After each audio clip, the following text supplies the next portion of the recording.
because as I said,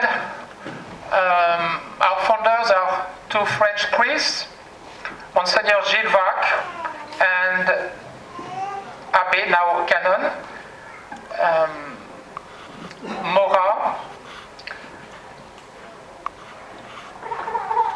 How did this happen, the foundation of the Institute?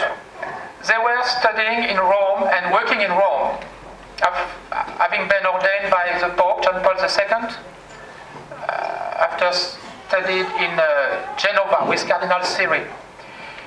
And while they were in Rome, some seminarians came to them asking for protection in their studies and to find a place to receive good teaching, orthodox teaching. And it happens that through the divine providence and the grace of the Holy Spirit, they gathered together and they said, why not started a new foundation, a new institute or order, whatever, we will see.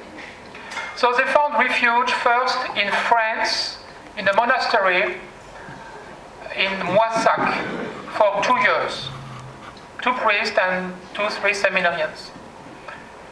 And in 1990, again through the divine providence, they got to know a bishop from Africa, in Gabon, Monseigneur Cyriac Simeon Obamba. This bishop wanted to have in his diocese some traditional priest to continue the work of the missionaries. So he said, if you are able to send me some priests in my diocese in Gabon, I will incardinate your institute. It means, to exist, canonically speaking, to exist in the church, you need to have a bishop that gives you the canonical right. So this bishop, unknown, just in the bush, even not in Libreville, unknown in the bush of Gabon, became the foster father of the institute, or co-founder. So our superiors went to Africa, to Gabon, to Mouila. This little town is Mouila, and they promised the bishop to send some priests as soon as they will have ordinations.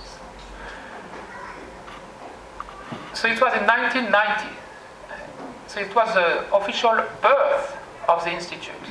We were erected as a diocesan institute in Gabon.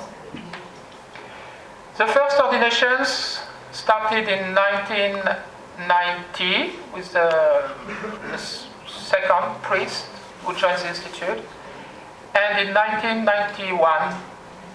So in 1991, one priest, one seminarian, and another seminarian, a deacon, myself. I was ordained a deacon just to be able to help the priest in Gabon. We went to Mouila, and we started the first mission of the institute in this diocese of Africa. And things went well, because I stayed 13 years over there. So when I came to America, I said, I'm an African, now African-American.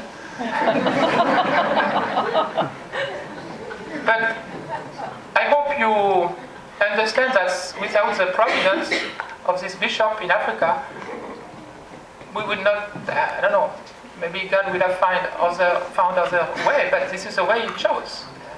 So we have to be very, very grateful and to continue to pray for this bishop. He passed away not long afterwards. But he was a holy man, a man of prayer, and he liked very much the liturgy. Yes. You will see during these slides some pictures, but you will not hear, of course, it's not a movie, the singing. In Africa they love the Gregorian chant, and they learn very fast. I had quite a few schools, and I like to teach them the hymns, for example, the Salve Regina, Regina Coeli. One day I was traveling in another town, in Chibanga, which is 100 miles away from the mission, and I heard a little girl, she was 4-year-old, singing the Regina Coeli. Regina Coeli. I said, wow, where did she learn that? And her mother told me, we spent the Easter vacation in Mayumba. You understand? She spent 2 weeks Easter vacation in Mayumba, so she learned in 2 weeks the Regina Coeli we sing every day. 4-year-old. 4-year-old. So it was beautiful for me. It was. I was very happy over there. Some people